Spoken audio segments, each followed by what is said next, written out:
Dalawang bagay lang ang naririnig ni Aira, ang walang tigil na pagbuhos ng ulan at ang hirap na paghinga ng kanyang anak.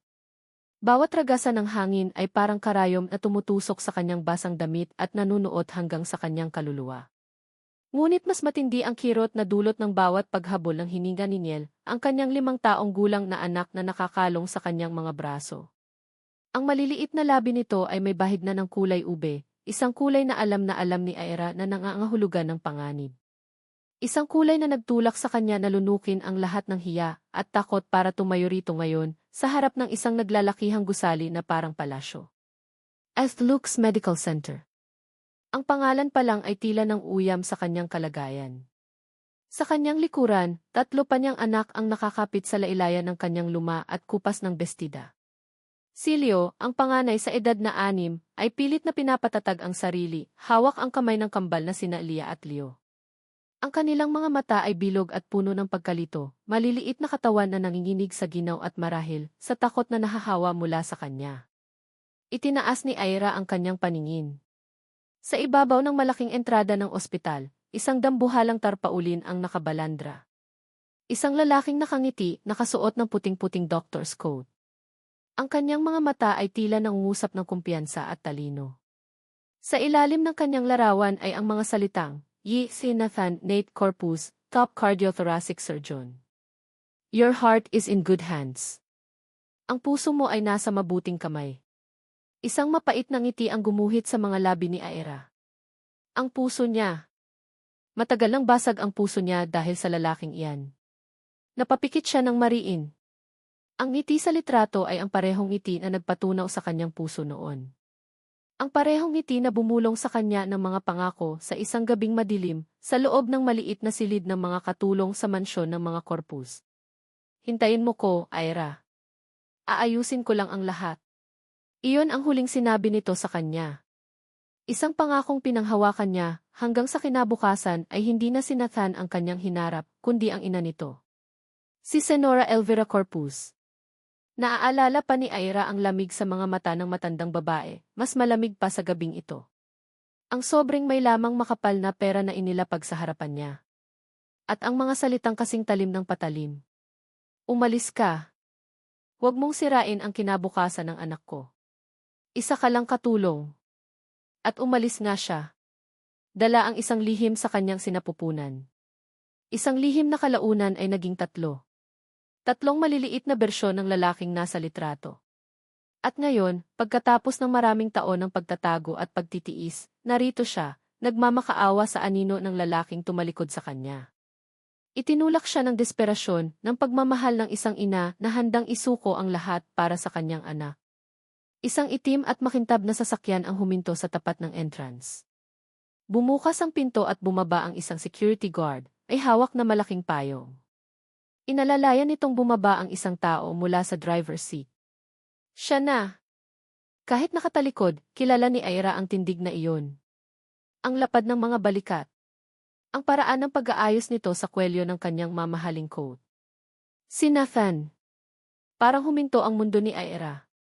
Nanuyo ang kanyang lalamunan at nanlamig ang kanyang mga kamay. Naramdaman niya ang paghigpit ng kapit ng kanyang mga anak sa kanyang damit. Mama, giniginaw na po kami, bulong ni Leah. Iyon ang nagpabalik sa katinuan ni Aira. Hindi ito ang oras para maging duwag. Ang buhay ni Niel ang nakataya. Huminga siya ng malalim, niyakap ng mahigpit si Niel, at nagsimulang humakbang. Sandali, sigaw niya, ang boses niya ay nanginginig at halos hindi marinig sa lakas ng ulan. Lumingon si Nathan, bahagyang naabala. Sa unang segundo, ang mga mata nito ay walang bakas ng pagkakilala. Tumingin ito sa kanya na parang isa lamang siyang estranghero, isang pulubing naligaw sa harap ng kanyang kaharian. Ang tinging iyon ay sumaksak sa puso ni Aira. Hindi siya nito naaalala. Sir, bawal po dito, sabi ng security guard, haharangin na sana siya. Sandali lang po, pakiusap ni Aira, ang mga luha ay nagsisimula ng mamuo sa kanyang mga mata, humahalo sa tubig ulan sa kanyang pisngi. Kailangan ko siyang makausap. Lalampasan na sana siya ni Nathan nang muli siyang magsalita, mas malakas na ngayon. Nathan! Sa pagbanggit niya ng kanyang pangalan, natigilan ito. Tinitigan siya nito ng maigi. Nakita ni Ira ang pagkunot ng noo nito, ang unti-unting pagbabago sa ekspresyon nito mula sa pagiging iritado patungo sa pagkalito at pagkatapos pagkilala. Isang mabagal, nag-aalangan na pagkilala. Ira. Tumango si Ira, hindi na mapigilan ang pag-agos ng kanyang mga luha. Ang bigat na kinimkim niya sa loob ng maraming taon ay tila gumaan ng bahagya. Naaalala siya nito. Ngunit ang kasunod na tanong ni Nathan ang muling nagpabigat sa lahat. Anong ginagawa mo dito? Sino-sino ang mga batang iyan? Tanong nito, ang tingin ay nagpalipat-lipat mula sa kanya patungo sa apat na bata. Huminga ng malalim si Ira. Ito na. Wala nang atrasan. Itinuro niya ang kambal, sina Leah at Leo, na kapwa may mga matang singkit at hugis ng mukha na hindi maipagkakailang galing kay Nathan. Pagkatapos ay itinuro niya si Niel na hirap na humihinga sa kanyang mga bisig. Nathan, sabi niya, ang kanyang boses ay basag. Mga anak mo sila. Parang isang bomba na sumabog sa gitna ng katahimikan sa pagitan nila. Nakita ni Ira kung paano nanlaki ang mga mata ni Nathan, kung paano nawala ang kulay sa mukha nito. Bumuka ang bibig nito ngunit walang salitang lumabas. Ang tanging maririnig lang ay ang ulan at ang pag-ubo ni Niel. Isang malakas na ubo ang yumanig sa maliit na katawan ng bata. Bigla itong naghabol ng hangin at ang mga labi nito ay mas lalong nangitim. Nataranta si Ira. Nawala sa isip niya ang kahihiyan, ang galit, ang nakaraan. Ang tanging nakikita na lang niya ay ang kanyang anak na nag-aagaw buhay. Walang pag-aalin lang ang lumuhod siya sa basang semento sa harap ni Nathan. Ang putik mula sa sahig ay dumikit sa kanyang mga tuhod, ngunit wala siyang pakialam. Nathan, parang awa mo na, pagmamakaawa niya, ang bawat salita ay puno ng desperasyon. Tulungan mo ang anak natin. Mamamatay siya. Tulungan mo siya. Nakatayo lang si Nathan, parang estatuwang hindi makagalaw, nakatingin sa umiiyak na babae sa kanyang harapan at sa apat na bata na bunga ng isang nakaraang matagal na niyang sinubukang ibaon sa limot. Ang kanyang perpektong mundo ay nagsisimulang gumuho. At sa gitna ng kaguluhang iyon, isang boses ng babae ang pumunit sa hangin, matamis ngunit may bahid ng yelo. Nate, anong nangyayari dito? Napalingon si Ira. Isang magandang babae, nakasuot ng eleganteng damit at protektado ng isa pang payong, ang papalapit sa kanila. Ang mga mata nito, puno ng pagtataka, ay bumaba mula sa naguguluhang mukha ni Nathan, patungo sa kanya na nakaluhod sa putikan, at sa apat na bata. Ang pagtataka sa mga mata nito ay mabilis na napalitan ng pagkagulat, at pagkatapos ng hindi maitagong pagkasuklam. Siya si Isabela Gonzalez, ang mapapangasawa ni Nathan. At nasaksihan niya ang lahat. Ang boses ni Bella ang tila gumising kay Nathan mula sa isang masamang panaginip. Ngunit nang imulat niya ang kanyang mga mata, ang bangungot ay naroon pa rin sa kanyang harapan, si Ira, nakaluhod sa basang semento, umiiyak. Apat na bata, nanginginig sa ginaw. At ang malamig na titig ni Bella, na humihingi ng isang paliwanag na kahit siya mismo ay hindi alam kung paano sisimulan. Sino siya, Nate? Anong mga bata yan? Ulit ni Bella, ang boses ay mahinahon pa rin, ngunit may diin sa bawat salita, isang babala na anumang oras ay sasabog ito. Pumasok muna tayo sa loob, iyon na lang ang nasabi ni Nathan. Ang utak niya, nasanay sa mabilis at eksaktong pagdedesisyon sa loob ng operating room, ay biglang naging blanko. Pero ang pag-ubo ulit ni Niel ang nagpabalik sa kanya sa realidad. Ang kulay ube sa labi ng bata ay hindi isang ilusyon. Ito ay cyanosis. Kakulangan ng oxygen sa dugo. Bilang isang doktor, alam niya kung gaano ito kadelikado. Ang lahat ng personal na gulo ay kailangang maghintay. Nurse! Stretcher, bilis, sigaw niya sa mga staff na nakatayo malapit sa entrance, na kanina pa nagbubulungan habang pinapanood ang eksena. Agad na kumilos ang mga ito. Mabilis na inilapag si Niel sa stretcher at ipinasok sa emergency room. Sumunod si Ira, na mabilis na pinunasan ang kanyang mga luha at hinawakan ang kamay ng tatlo pa niyang anak para hilahin papasok. Napadaan siya sa tabi ni Nathan, at sa isang saglit, ang kanilang mga mata ay muling nagtama. Nakita niya ang takot at pasasalamat sa mga mata nito, ngunit nakita rin niya ang sarili niyang imahe na nakarepлекta doon, isang duwag. Nate, ano ba talaga ang nangyayari? Giit ni Bella, hinawakan ang braso niya. Huwag mo sabihing di. Hindi tinapos ni Bella ang sasabihin, Ngunit alam ni Nathan kung ano ang iniisip nito. Ang tanong na iyon ay parang isang malakas na dagundong sa loob ng kanyang isipan. Mga anak mo sila. Ang mga salita ni Ira ay umuulit-ulit, bawat ulit ay mas malakas, mas totoo. Bella, please. Mamaya na tayo mag-usap. May pasyenteng kailangang asikasuhin, sabi niya sa formal na tono, tinatanggal ang pagkakahawak nito sa kanyang braso at nagmamadaling sumunod sa Sa loob, ang eksena ay puno ng kontroladong kaguluhan. Isang resident doktor na ang sumusuri kay Niel. Tumingin si Nathan sa monitor. Bumabagsak ang oxygen saturation ng bata. Get me his vitals. Prepare for an A&F2 echo, stat, utos niya, ang boses ay puno ng otoridad. Ang pagiging doktor niya ang kanyang naging kalasag, isang pamilyar na papel na ginagampanan para pagtaguan ang nagwawalang si Nathan Corpus, ang lalaki. Habang ang team ay kumikilos, napatingin siya sa isang sulok. Naroon si Ira, yakap-yakap ang tatlo pang bata. Si Elia at Leo, ang kambal, ay kapwa nakatingin sa kanya. At sa unang pagkakataon, pinagmasdan niya sila ng maigi. Ang hugis ng mga mata, ang korte ng ilong, ang paraan ng pagkurba ng kanilang mga labi kapag natatakot para siyang nakatingin sa salamin. Para siyang nakatingin sa mga litrato niya noong bata pa siya. Isang malamig na kuryente ang gumapang sa kanyang likuran. Diyos ko! Totoo nga. Biglang nag-vibrate ang kanyang cellphone. Nang tingnan niya ang screen, mas lalo siyang nanlamig. Mama calling. Alam niya. Imposibleng hindi pa nito nababalitaan. Sa ospital na pag-aari ng kanilang pamilya, ang tsismis ay mas mabilis kumalat kaysa sa impeksyon. Lumayo siya ng kaunti at sinagot ang tawag. Nate, ano yang nababalitaan kong eskandalo sa lobby ng ospital? Ang boses ni Elvira Corpus ay kalmado ngunit may talim. May babae daw at 4 na bata na inaangkin kang ama. Sabihin mong hindi totoo yan. Napapikit si Nathan. Ma, I can't talk right now. May emergency. Anong emergency?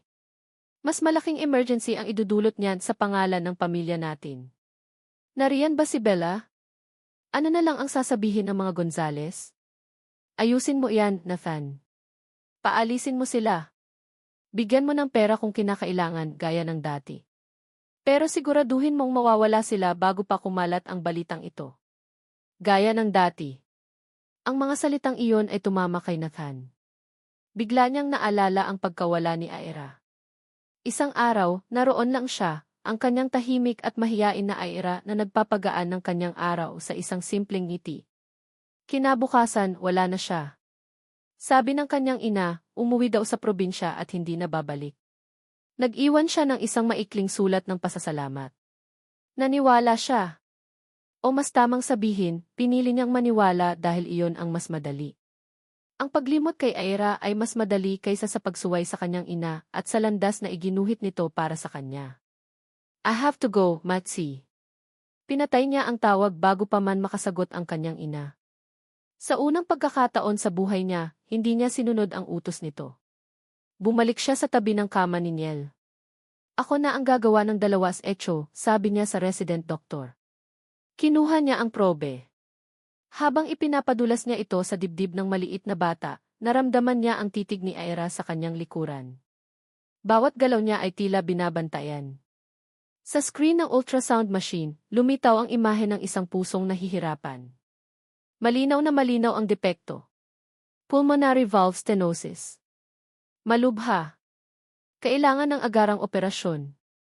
Tumingin siya sa mga mata ni Niel. Nakadilat ito, puno ng takot.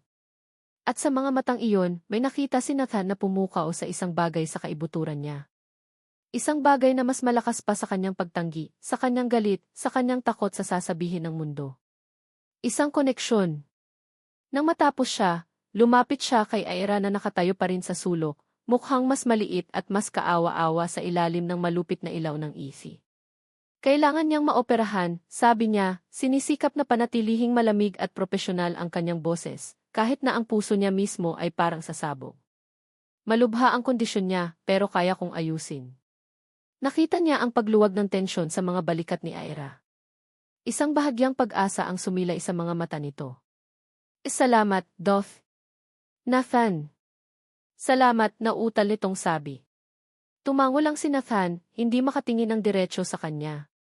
Tinalikuran niya ito at nagsimulang maglakad palayo. Ngunit bago siya makalayo, nagsalita siyang muli, hindi lumilingon. Operahan ko siya, sabi niya, ang boses ay matigas. Pero pagkatapos nito, mag-usap tayo. Kailangan kong malaman ang lahat. Nagpatuloy siya sa paglakad, papalayo sa babaeng multo ng kanyang kahapon, at sa 4 na bata na posibleng maging kinabukasan niya. Bawat hakbang ay mabigat, bawat paghinga ay may kasamang tanong. Ang galit sa posibleng panloloko ni Aira, at ang namumuong konsensya, ay nagbabanggaan sa loob niya. Isa lang ang sigurado, ang perpektong buhay na maingat niyang binuo sa loob ng maraming taon ay nagsisimula ng magkalamat.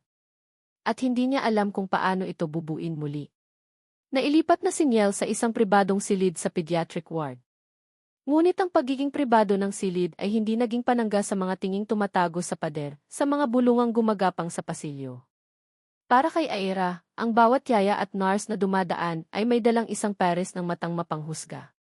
Ang bawat ngiti nila ay pilit, ang bawat tanong tungkol sa kalagayan ni Niel ay may kasamang hindi isinasatinig na katanungan tungkol sa kanyang pagkatao. Nakatayo siya sa tabi ng bintana, pinagmamasdan ang mga sasakyan sa ibaba na parang mga langgam. Sa kanyang likuran, sa isang maliit na sofa, si Leo ay pilit na pinapatahan ang kambal. Huwag na kayong umiyak, mahinang sabi ng panganay niyang si Leo, na sa kanyang murang edad ay natutunan ng maging isang kuya. Sabi ni Mama, gagaling na si Niel. Magiging okay ang lahat. Ngunit kahit si Aira ay hindi sigurado kung naniniwala pa ba siya sa sarili niyang mga salita. Paano magiging okay ang lahat? Nasa loob siya ng teritoryo ng mga kaaway. Ang ospital na ito, na pag-aari ng pamilya ni Nathan, ay parang isang haulang ginto. Bawat sulok ay nagpapaalala sa kanya kung gaano siya kaliit, kung gaano siya hindi nababagay sa mundong ito. Napahawak siya ng mahigpit sa kanyang braso, nararamdaman pa rin ang panunuya sa mga mata ni Bella at ang lamig sa boses ni Senora Elvira sa telepono kanina. Isang katok sa pinto ang nagpabalik sa kanya sa kasalukuyan. Bumukas ito at pumasok ang isang babaeng hindi niya inaasahan. Si Bella. Nakatayo ito roon, perpekto sa kanyang mamahaling damit, ang buhok ay walang kahit isang hiblang wala sa lugar. Wala itong dalang bulaklak o anumang bagay para sa pasyente. Dala lang nito ang kanyang sarili, na sapat ng sandata para durugin si Aira. Pwede ba tayong mag-usap? Tanong ni Bella, ang boses ay matamis ngunit ang mga mata ay walang kabuhay-buhay. Tumingin ito sa 3 bata sa sofa. Sa labas, nag-aalangang tumingin si Aira kay Leo. Tumango ang bata, tila naiintindihan na kailangan ni Aira na harapin ito. Hinalikan niya ang noo ng kanyang mga anak bago sumunod kay Bella sa pasilyo. Huminto si Bella sa isang lugar na medyo malayo sa nurses station. Humarap ito sa kanya, at sa pagkakataong ito, wala nang pagkukunwari sa mga mata nito. Puro yellow. Hindi na ako magpapaligoy-ligoy pa, Aira, simula nito. Alam kong pera lang ang habol mo. Normal lang yan. Mahirap ang buhay. Hindi umimik si Aira. Itinikom niya ang kanyang bibig, hinahayaan lang itong magsalita. Kaya sabihin mo sa akin, pagpapatuloy ni Bella, na kumuha ng isang checkbook at isang mamahaling pluma mula sa kanyang bag, magkano ang kailangan mo para lumayo ulit. Para dalhin ang mga bata sa isang lugar na malayo dito at hindi na kailanman magpakita pa. Pangalanan mo ang presyo mo. 1 milyon? 2? 5? Ibibigay ko, basta't mawala ka sa buhay namin ni Nate. Ang mga salita ay parang mga sampal na hindi tumatama sa pisngi ni Aira, kundi direkta sa kanyang puso.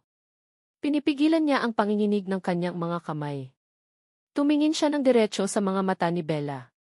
Sa unang pagkakataon, hindi takot ang naroon sa mga mata niya, kundi isang tahimik na paninindigan. Hindi ko kailangan ng pera mo, mahinang sabi ni Aira. Isang tawa, maikli at puno ng pang-insulto, ang kumawala kay Bella. Huwag ka nang magpakasanta, Aira. Pare-pareho lang tayong mga babae. Alam natin kung ano ang gusto natin. Mas malaki ba? Sige, 10 milyon. Final offer. Kunin mo na bago pa ako magbago ng isip. Umiling si Aira. Ang kailangan ko ay ang doktor na magliligtas sa buhay ng anak ko. At si EUC Corpus iyon. Wala akong hinihingi sa'yo o kahit kanino man. Ang pagmamatigas ni Ira ay tila nagpainit sa ulo ni Bella. Nawala ang pekeng ngiti nito. Tingnan natin kung hanggang saan yang tapang mo. Sa tingin mo ba hahayaan ka na lang ni Nate? Gagamitin mo ang mga bata para sirain ang kinabukasan niya? Hinding-hindi ako papayag. Tatalikod na sana si Bella nang biglang may dumaan sa likuran nila. Si Nathan.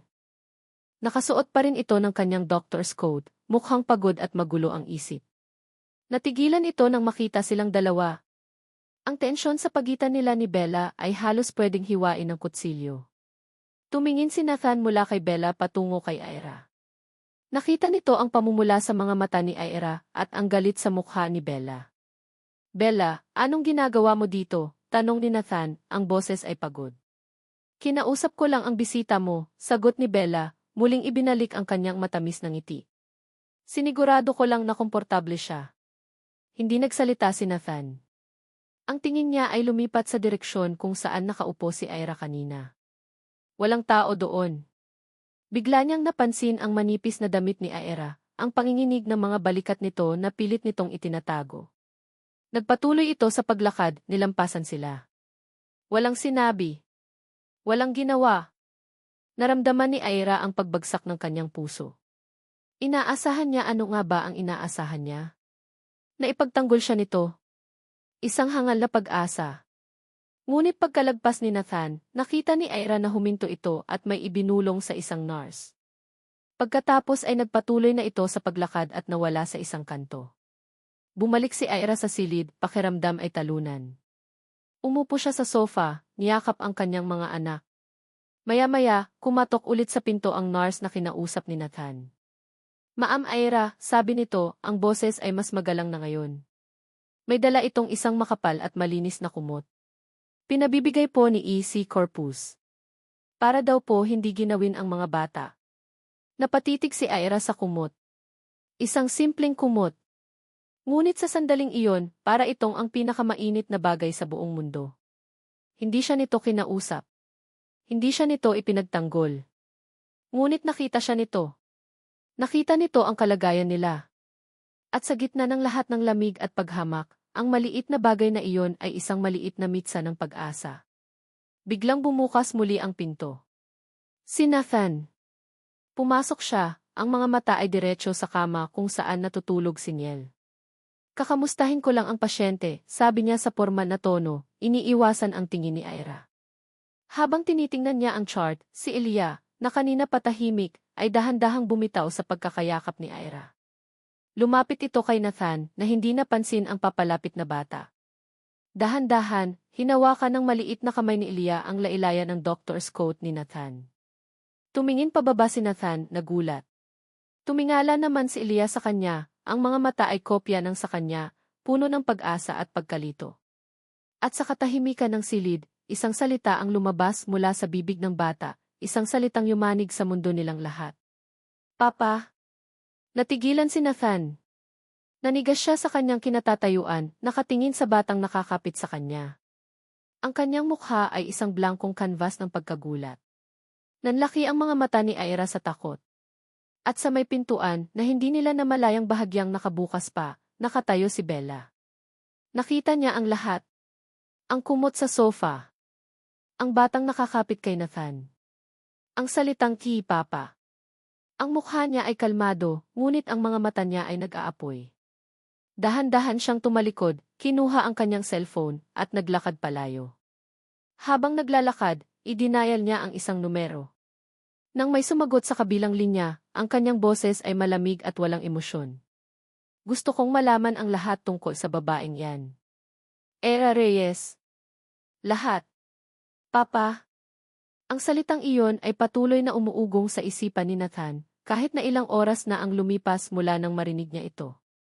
Para itong isang malakas na alarmang hindi niya mapatay. Bawat sulok ng ospital, bawat mukha ng pasyente, bawat pagtibok ng puso sa stethoscope niya, ay tila bumibigkas ng salitang iyon. Papa. Pagkatapos ng eksenang iyon sa silid ni Niel, mabilis siyang nagpaalam at halos tumakbo palabas, iniwan si Ira at ang mga bata sa isang nakabibinging katahimikan. Hindi niya kinayang harapin ang mga matang iyon, ang mga mata ng kambal na salamin ng sa kanya, at ang mga mata ni Aira na puno ng takot at pag-aantay. Pumasok siya sa kanyang pribadong opisina at isinara ang pinto ng malakas. Sumandal siya rito, napapikit ng mariin. Ang imahe ni Aira, ang Aira na kilala niya noon, ay biglang lumitaw sa kanyang isipan. Mahiyain, laging nakayuko, ngunit may ngiti na kayang magpaliwanag ng isang madilim na araw. Hindi siya makapaniwala na ang babaeng iyon ay may kakayahang manloko. Hindi siya mukhang taong ganid sa pera. Ang Aira na naaalala niya ay labis na natatakot sa kanyang ina. Natatakot. Biglang may kumislap sa isip ni Nathan. Ang takot ni Aira kay Senora Elvira ay hindi pangkaraniwan. Hindi lang ito simpleng respeto o takot ng isang katulong sa kanyang amo. May mas malalim doon. At ang mga salita ng kanyang ina sa telepono kanina, bigyan mo ng pera kung kinakailangan, gaya ng dati. Gaya ng dati. Isang hindi maipaliwanag na kaba ang gumapang sa dibdib ni Nathan. May mali. May isang piraso ng puzzle na nawawala. Tumayo siya at lumabas ng kanyang opisina. Hindi siya pumunta sa EC o sa operating room.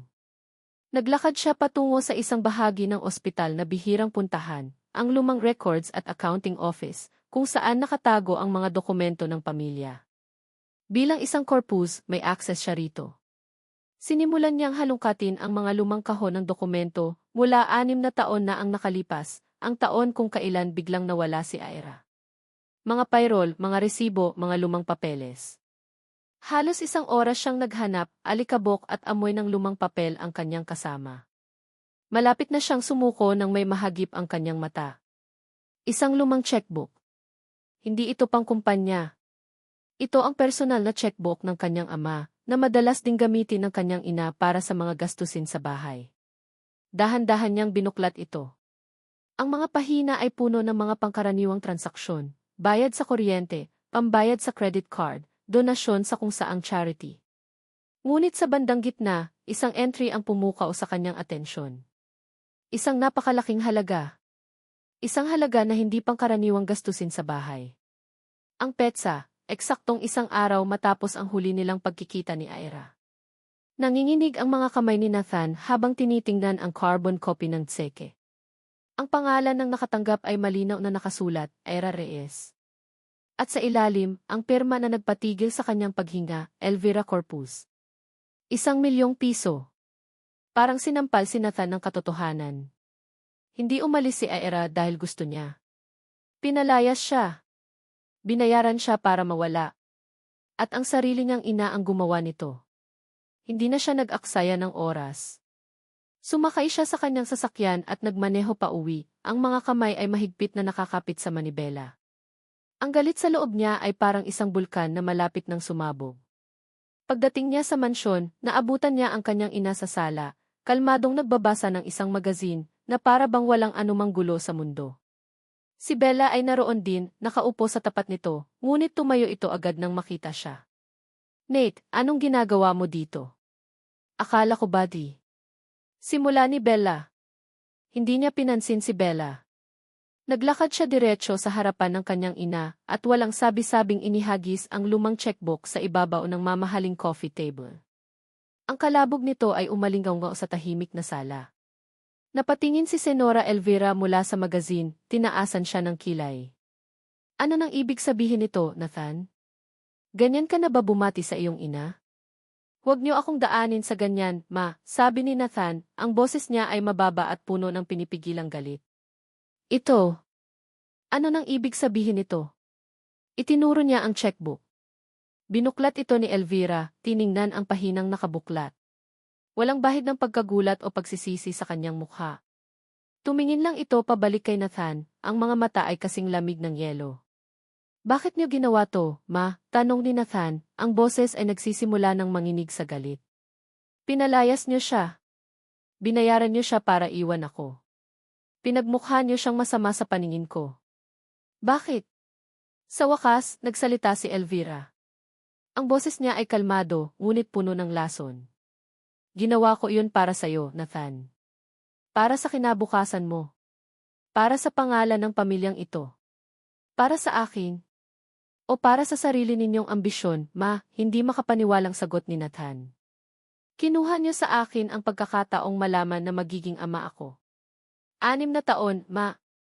6 na taon ninyong itinago sa akin ang mga anak ko. Dito na nawala ang pagtitimpi ni Elvira. Tumayo ito, ang mga mata ay nag-aapoy. Mga anak. Nathan, gumising ka. Hindi sila nababagay sa pamilyang ito. Itatapon mo ba ang lahat para sa isang hamak na katulong at sa mga bastardo niya? Bastardo. Ang salitang iyon ay parang isang punyal na bumaon ng malalim sa puso ni Nathan. Hindi ang mga bata ang tinawag niyang bastardo. Kundi siya. Ang pagkatao niya. Ang pagmamahal na naramdaman niya para kay Aira, gaano man kaikli, ay tinawag na isang pagkakamali. Ang dugo niya na nananalaytay sa 3 batang nasa ospital ngayon ay tinawag na isang dumi. Tumingin siya sa kanyang ina, ang babaeng buong buhay niyang iginalang at sinunod. Ngunit ngayon, ang nakikita niya ay isang estranghero. Isang babaeng kayang sirain ang buhay ng ibang tao para sa kapakanan ng reputasyon. Isang babaeng kayang itago ang sarili niyang mga apo mula sa sarili niyang anak. Isang malamig na galit ang pumalit sa nag-aalab na apoy sa kanyang dibdib. Isang kalmadong desisyon ang nabuo sa kanyang isipan. Tinalikuran niya ang kanyang ina. Tinalikuran niya si Bella na nakatayo lang sa gilid, gulat na gulat sa mga nangyayari. Mga anak ko sila, ma, sabi ni Nathan nang hindi lumilingon, ang bawat salita ay matigas at malinaw. Hindi sila bastardo. Naglakad siya palabas ng pinto, iniwan ang mansyon na puno ng mga kasinungalingan. Hindi niya alam kung saan siya pupunta. Ngunit isa lang ang malinaw sa kanya, babalik siya sa ospital. Babalik siya kay Aira. At sa pagkakataong ito, hindi bilang isang doktor na may utang na loob, kundi bilang isang ama na handang harapin ang kanyang responsibilidad. Isang linggo. Isang linggo nang tila nagbago ang ihip ng hangin. Mula ng gabing iyon na umalis si Nathan sa kanilang mansyon, ibang tao ang bumalik sa ospital. Ang dating malamig at propesyonal na AC Corpus ay napalitan ng isang Nathan na mas maalalahanin kahit pa may distansya pa rin sa pagitan nila. Inilipat niya sila sa isang mas malaki at mas komportabling suite, malayo sa mga mapanghusgang mata ng karamihan. Nagpadala siya ng mga laruan para sa mga bata. Minsan, sa gabi, kapag akala ng lahat ay natutulog na sila, pumupuslit ito sa silid para lang pagmasdan si Niel na mahimbing na natutulog.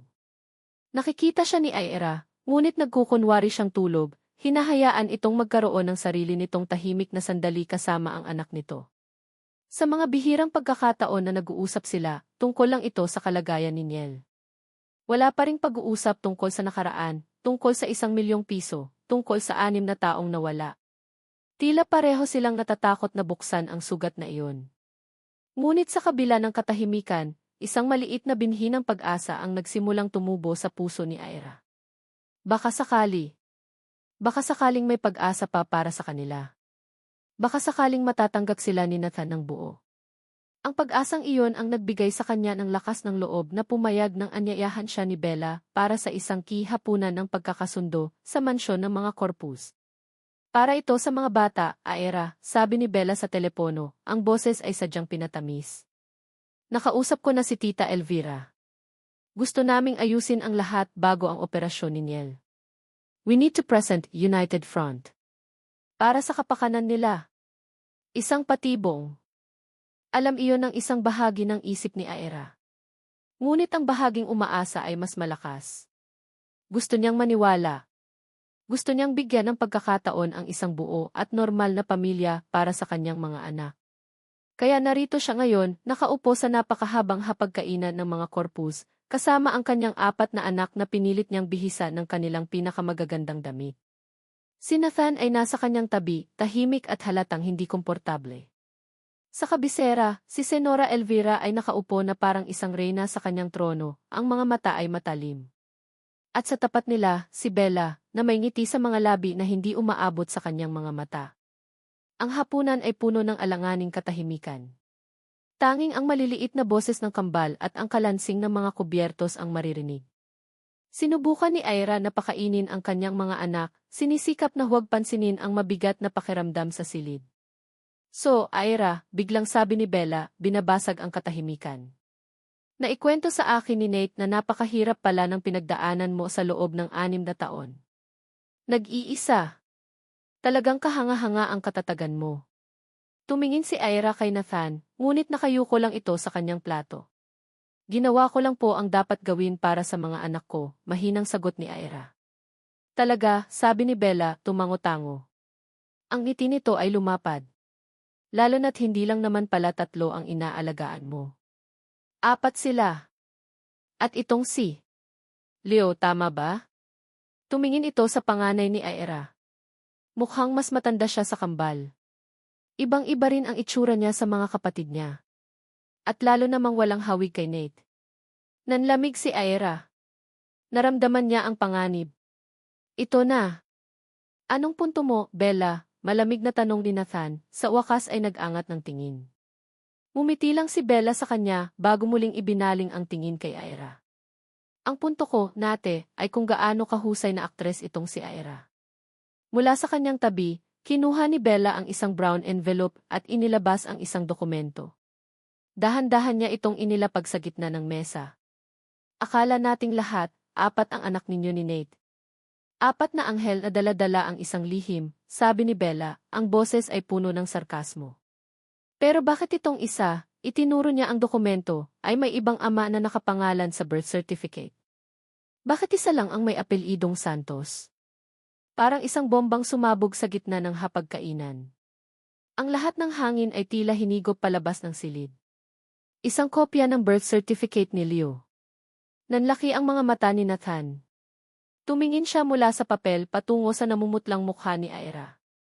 Narinig niya ang isang tawa, isang mahinang paghagikik mula kay Senora Elvira. Ano to, Ira? Tanong ni Nathan, ang boses ay garalgal. Hindi makasagot si Ira. Ang dila niya ay parang nakatali. Gusto niyang magpaliwanag, ngunit ang lahat ng salita ay nawala.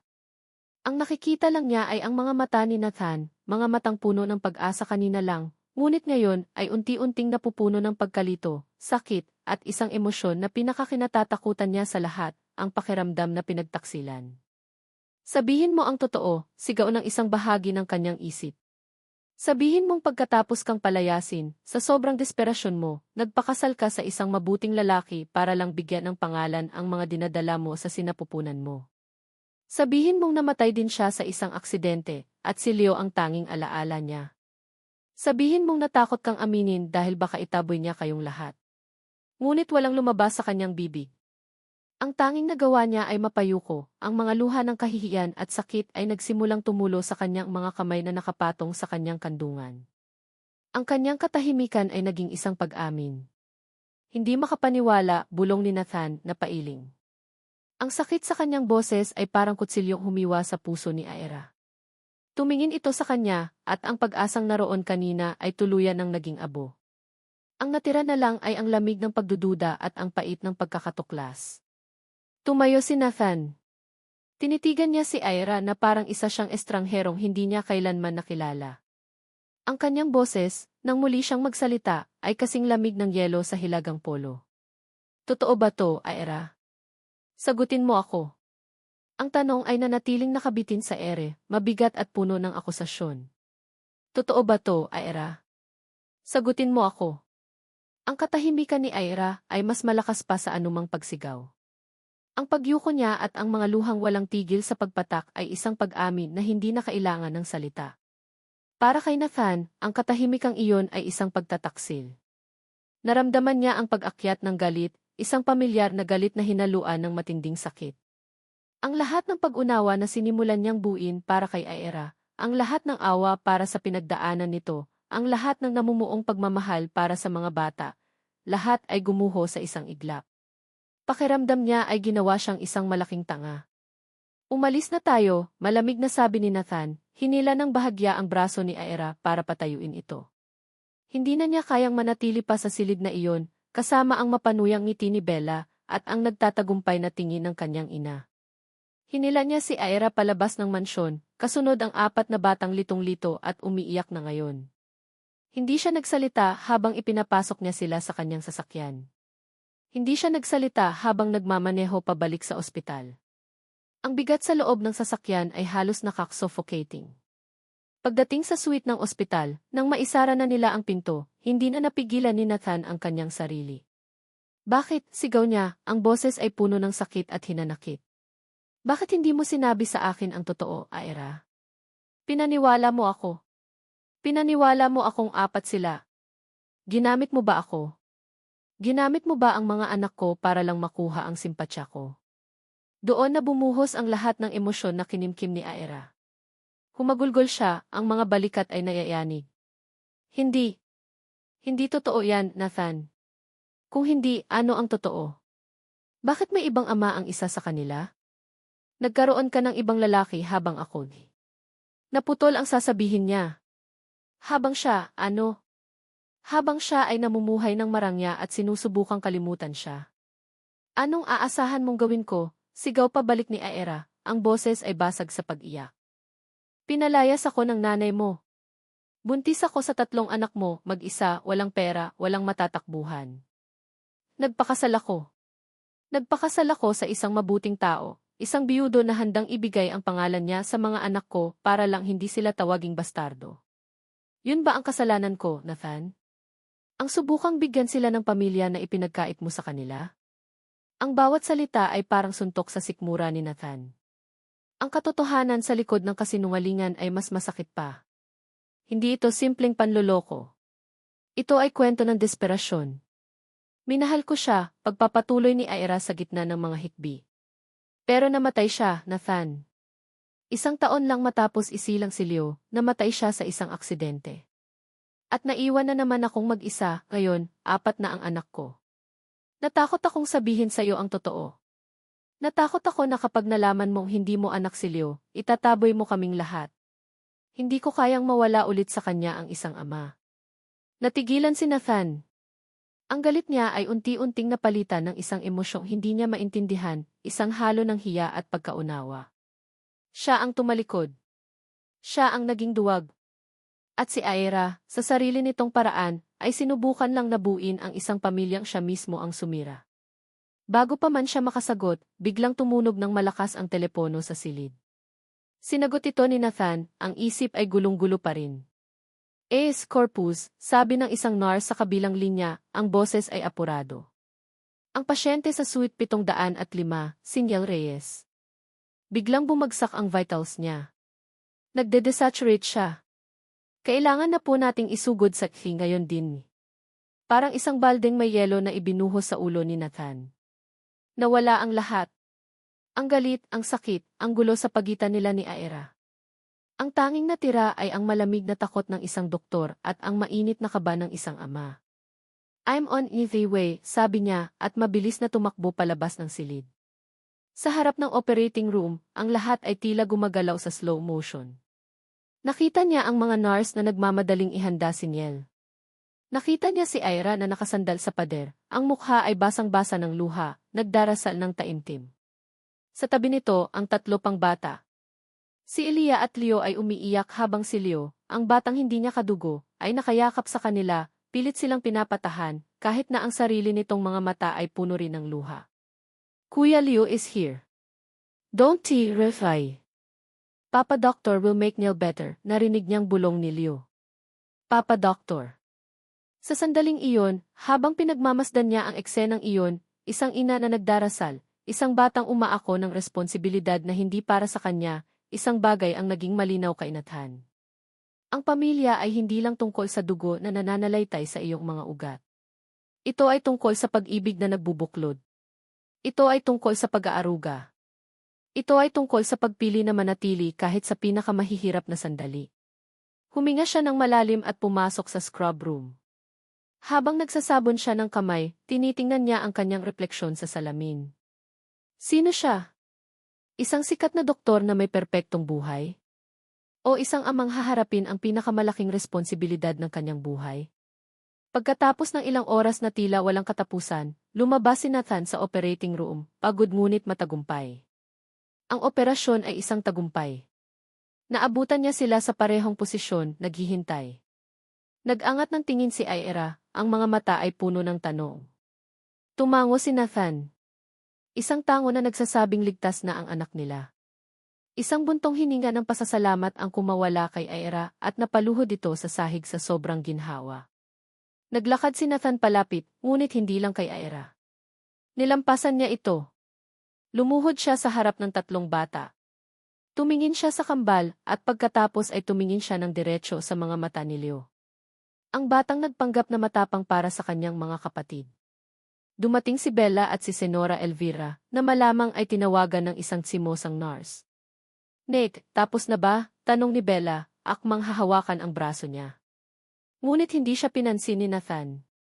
Kinuha niya ang kamay ni Aira at tinulungan itong tumayo. Pagkatapos ay humarap siya kay Bella.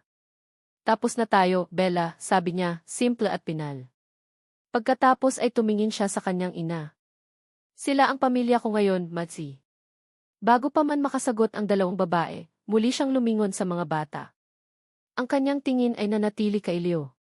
Isang maliit na ngiti ang sumilay sa labi ni Nathan, isang ngiti na totoo at puno ng pagtanggap. Simula ngayon, sabi niya, ang boses ay malumanay at puno ng pangako, ako na rin ang papa mo, okay? Ang mga salitang binitawan ni Nathan sa pasilyo ng ospital ay umalinggaw, hindi lang sa pandinig ng kanyang ina at ni Bella, kundi pati na rin sa buong pagkatao ni Aira. Sila ang pamilya ko ngayon. Ako na rin ang papa mo, okay? Para itong isang panaginip na natatakot siyang magising. Sa mga sumunod na araw, habang unti-unting lumalakas si Niel, unti-unti ring nagiging totoo ang panaginip na iyon. Walang sigawan o eskandalong sumunod.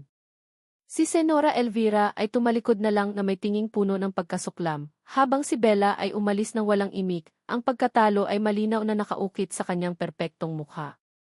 Ang kanilang pagkawala ay nag-iwan ng isang espasyo na dahan-dahang pinupuno ng isang bagong uri ng katahimikan, isang katahimikang hindi na mabigat, kundi mapayapa. Naging sentro ng kanilang mundo ang maliit na silid sa ospital. Pinapanood ni Aira si Nathan na maging isang ama sa harap mismo ng kanyang mga mata. Tinuturuan niya si Leo kung paano buuin ang isang robot na laruan. Nagbabasa siya ng mga kwentong pambata para kay Leah hanggang sa makatulog ito. At higit sa lahat, binibigyan niya ng espesyal na atensyon si Leo. Isang hapon, naabutan ni Aira si Nathan at si Leo na magkatabing nakaupo sa may bintana, tahimik na naglalaro ng chess. Checkmate, mahinang sabi ni Nathan, umiti. Hindi sumimangot si Leo. Sa halip, umiti ito pabalik. Ang galing niyo po, Papa. Doc. Tito. Sir. Ang pag-aalinlangan sa boses ng bata ay sumalamin sa sariling pag-aalinlangan ni Aira. Ano nga ba sila ngayon? Umiti si Nathan at ginulo ang buhok ng bata. Just Papa is fine, son, sabi nito, at sa simpleng mga salitang iyon, naramdaman ni Aira na gumuho ang huling pader ng takot sa kanyang puso. Nang gabing iyon, matapos makatulog ang mga bata, sa wakas ay nagkaroon sila ng pagkakataong mag-usap. Naupo sila sa maliit na sofa, may 1 metrong pagitan sa kanila, ngunit ang distansya ay hindi na kasing lamig ng dati. Aira, panimula ni Nathan, ang boses ay mahina. Patawarin mo ako. Umiling si Aira. Wala kang kasalanan, Nathan. Meron, git nito, sa wakas ay tumingin sa kanya ng diretsyo. Ang mga mata nito ay puno ng pagsisisi. Patawarin mo ako sa pagiging duwag. Sa pagpili sa madaling paraan. Patawarin mo ako sa lahat ng taon na wala ako sa tabi ninyo. Patawarin mo ako sa lahat ng hirap na pinagdaanan mo ng mag-isa. Isang luha ang pumatak mula sa mata ni Aira, ngunit hindi na ito luha ng sakit. Ito ay luha ng pagpapalaya.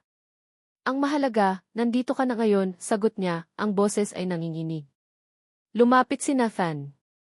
Dahan-dahan, na parang natatakot na baka tumakbo si Aira palayo, kinuha nito ang kanyang kamay. Ang init ng palad nito ay pamilyar, ngunit bago. Dati, ang hawak nito ay puno ng pagnanasa ng isang binata. Ngayon, ito ay puno ng respeto at pangako ng isang lalaki. Hayaan mo akong bumawi sa inyo, Aira, bulong nito. Hayaan mo akong bigyan kayo ng pamilyang dapat ay matagal nang sa inyo. Hayaan mo akong mahalin ka kayong lahat. Sa pagkakataong ito, tumango si Aira. Isang tango na puno ng pagtanggap at pag-asa. Pagkalabas ni Niel sa ospital, hindi sila bumalik sa mansyon ng mga Corpus o sa maliit na inuupahang apartment ni Aira. Nagmaneho si Nathan papunta sa isang lugar na hindi pamilyar kay Aira. Papalayo sa magulong syudad ng Maynila, paakyat sa mas malamig at mas payapang hangin ng Tagaytay. Huminto sila sa harap ng isang bahay.